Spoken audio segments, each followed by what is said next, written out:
Abra a Bíblia, a palavra do nosso Deus, lá em Mateus, capítulo 13.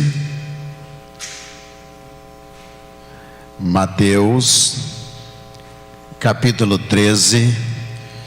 Nós vamos ler a partir do versículo de número 24.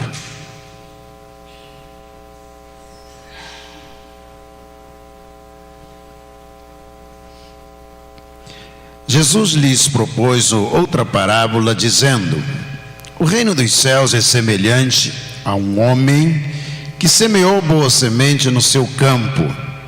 Mas enquanto todos estavam dormindo, veio o inimigo dele, semeou o joio no meio do trigo e foi embora. E quando as plantas cresceram e produziram fruto, apareceu também o joio. Então os servos do dono da casa chegaram e disseram: patrão, o senhor não semeou boa semente no seu campo? De onde então vem o joio? Ele, porém, lhes respondeu: o inimigo fez isto. Mas os servos lhe perguntaram: o senhor quer que a gente vá e arranque o joio?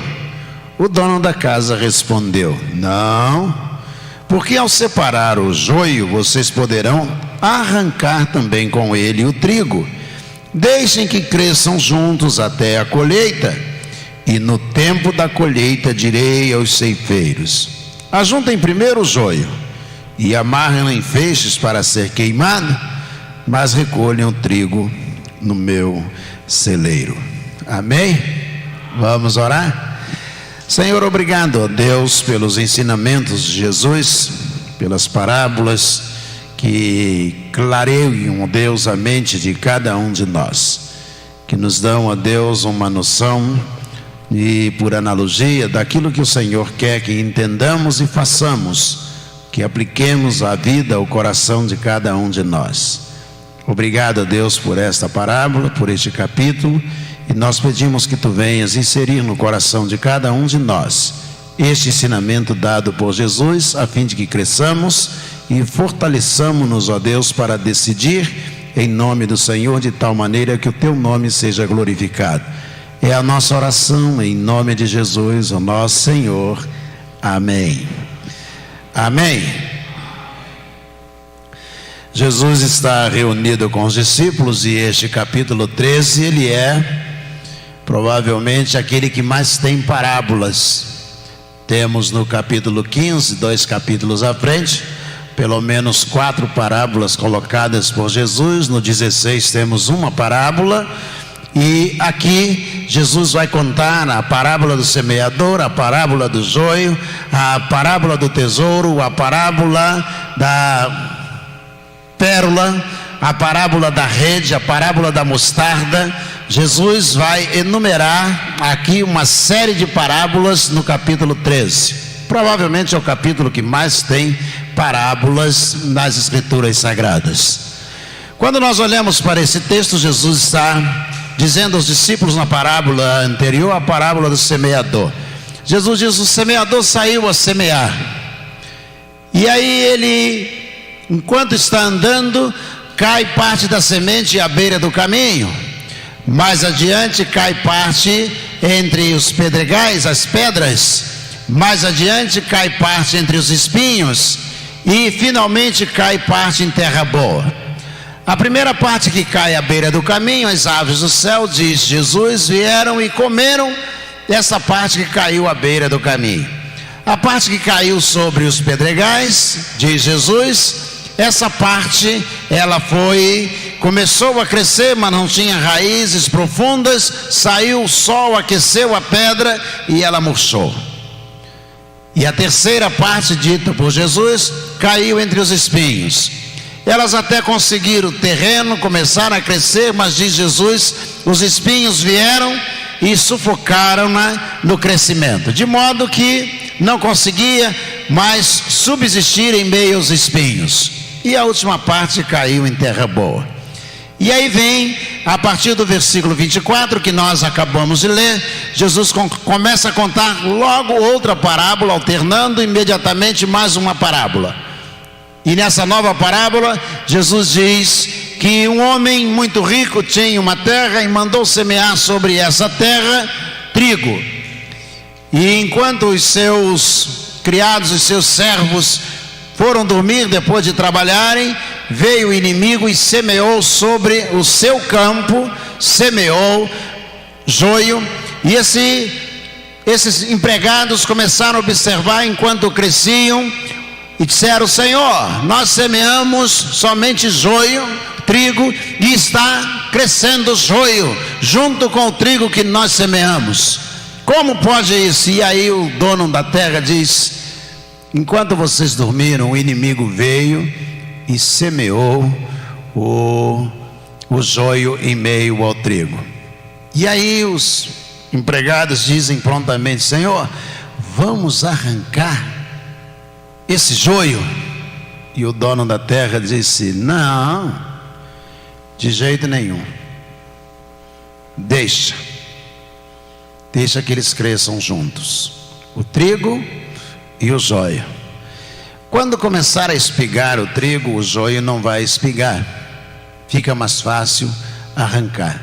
Se vocês forem arrancar agora, o que vai acontecer?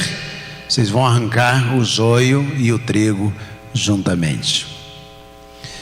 Se você observar as duas parábolas, a primeira parábola, a parábola do semeador, ele está semeando em terra dos outros, não está semeando na própria terra, está semeando no terreno do outro. Vamos imaginar que essa terra seja o coração. Parte cai superficialmente, que não há preocupação, não vai nem sequer germinar, não vai conseguir florescer, não vai conseguir frutificar, porque caiu sobre a terra. Está semeando no terreno dos outros, não é o seu terreno.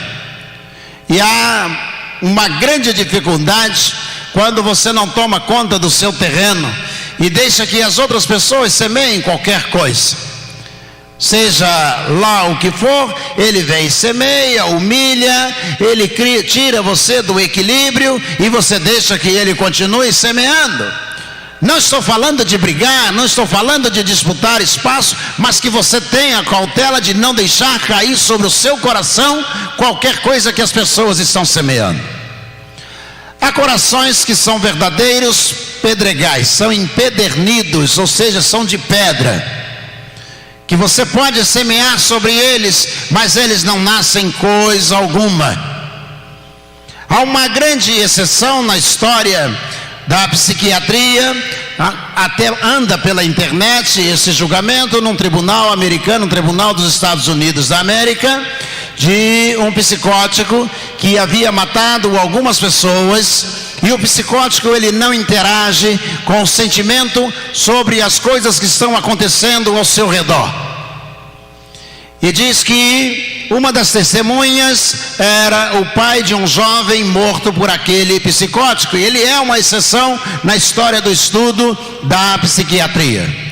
E aquele pai entra, ele senta diante daquele réu e olha para ele. E aí ele diz: eu não vim aqui para reclamar a morte do meu filho, eu não vim aqui para dizer a você que estou com ódio de você. E o psicótico está sentado sem interagir com todas as testemunhas que passaram, e ele diz: eu vim aqui para dizer a você que eu perdoo você. E o psicótico, pela primeira vez no tribunal, levanta a cabeça e olha para aquele homem, e aquele homem diz: eu perdoo você pela morte do meu filho, e eu quero dizer a você que eu orei para você, para que Deus possa ajudar você, que você possa ser uma pessoa melhor. E inesperadamente, rompendo todo o estudo científico da psiquiatria, aquele psicótico começa a chorar. E aquele homem continua: eu perdoo você pela morte do meu filho, não guardo nenhum ressentimento. E ele encerra a fala dele ali no tribunal dizendo: eu quero dizer antes de sair que eu amo você. Quando eu vi esse vídeo, eu pensei: é exatamente isso que acontece comigo e com Deus. Jesus morreu por mim, se você preferir, nós matamos Jesus. E Deus olha para nós e olha e diz: Celso, eu não tenho raiva de você porque você matou o meu filho. Eu não tenho ódio de você porque o meu filho está morto por sua causa. Eu não estou guardando qualquer ressentimento em relação a você porque o meu filho morreu. Eu vim aqui para dizer a você, Celso, dizer a você também, que eu amo você, que eu já perdoei você. Foi isso que eu senti quando eu vi aquele vídeo, aquele julgamento. Mas é exatamente isso que acontece.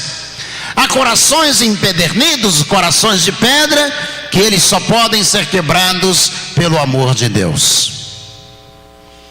Parte caiu entre os espinhos, diz, mas ele ainda não está semeando, o semeador, em território seu, em terreno seu. Ele está semeando no coração dos outros.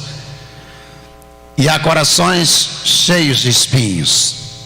Tudo que cai neste coração morre. Incentiva a estudar, mas o estudo morre. Incentiva a profissionalizar, mas a profissão morre. Incentiva a constituir família, mas a família acaba. Incentiva a fazer algo, mas tudo que ele lança a mão, ele não consegue. É um coração cheio de espinhos. E o último, terra caiu em terra boa. Quantas vezes nós encontramos corações que são terra boa, ou terras boas, que nós semeamos, e isso cresce em abundância para o reino de Deus e para a vida dele mesmo, para a vida da família. Mas a partir do versículo 24, não é terra alheia. Diz: um homem muito rico, ele chamou seus empregados para semearem no seu próprio campo. Ou seja, não é para semear no coração do outro, na família do outro, na casa do outro, no filho do outro. Não, para semear no seu próprio campo. E por incrível que pareça, eles semearam coisa boa, e o inimigo veio e semeou coisa ruim ou erva daninha. Fui procurado uma vez por uma jovem estudante de medicina, aqui no meu gabinete. Ela veio, entrou, sentou e ela me disse: pastor, eu precisava conversar com alguém, me recomendaram conversar com o senhor. E eu disse: e por que você veio até aqui e alguém recomendou você me procurar? E ela disse: eu sou estudante da faculdade de medicina, estou no primeiro ano, final do primeiro ano. E eu disse a ela: parabéns. E ela disse: não é bem assim. E eu disse: mas por quê? E ela disse: eu vim para cá para estudar. Minha família é crente, meu pai é crente, líder numa igreja, participa da liderança de uma igreja, e ele com muita dificuldade paga a faculdade para que eu esteja aqui em Petrópolis estudando. E eu disse: até aí eu não vejo problema algum. E ela disse: mas eu não estudei. Eu me juntei com um grupo da faculdade e a gente descia para o Rio, para bailes na favela, bailes funks, tudo que o senhor possa imaginar. Inúmeras vezes voltei embriagada, drogada, e o ano passou, estou terminando o ano e eu estou reprovada em quase todas as matérias do primeiro ano da faculdade de medicina, e agora eu não sei o que eu vou fazer, o que é que eu vou dizer ao meu pai. Ela não semeou coisa ruim no coração de outros, ela semeou no coração dela mesma. Há inúmeras pessoas com essa capacidade. Eles perguntaram: mas como foi que ele conseguiu entrar no campo do Senhor e semear coisa ruim? Jesus disse: enquanto vocês dormiam. Quantas pessoas dormem enquanto estão semeando coisas ruins no seu próprio coração?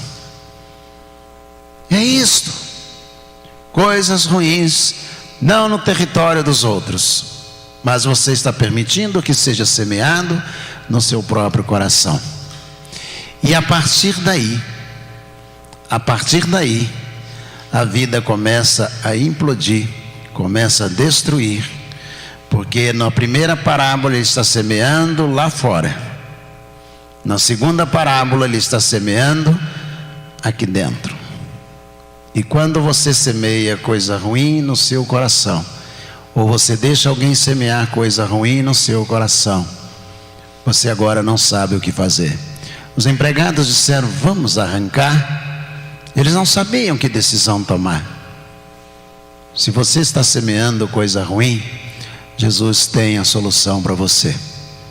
Começar a permitir que Jesus prepare o seu coração para você receber as coisas boas que Deus tem para você.